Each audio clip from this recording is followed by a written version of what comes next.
કહેવાય છે કે જળ એ જ જીવન છે। ઘણા લોકો આ વાત સમજતા નથી, પરંતુ જૂનાગઢની નાગરી નાતે આ વાત બરાબર સમજી લીધી છે અને એટલે જ ઘરે ઘરે ભૂગર્ભ ટાંકા બનાવવાની પહેલ આ સમાજે કરી છે।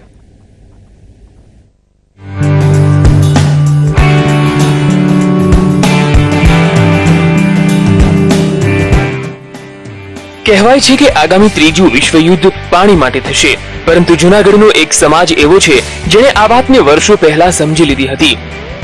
જળ એ જ જીવનના સૂત્રને સાર્થક કરવા જૂનાગઢના નાગર સમાજે પહેલ કરી હતી।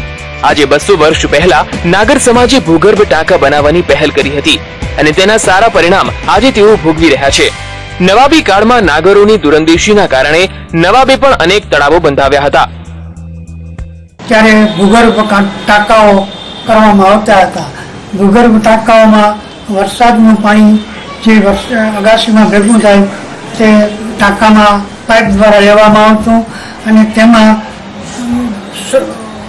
ચૂનો નાખવામાં આવતો, જેના કારણે વરસાદનું જે હાર્ડ પાણી હોય તે પાણીની ચોખ્ખું થતું અને પીવાલાયક પણ થતું।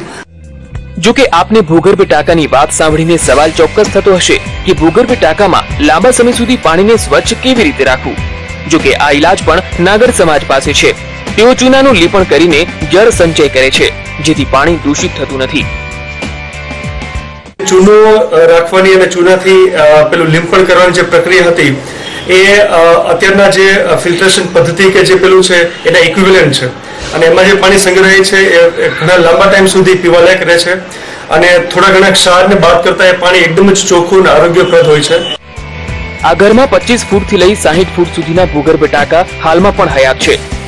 જો દરેક લોકો આ રીતને અમલમાં મૂકે તો દુકાળમાં પણ પાણીની સમસ્યા ન નડે।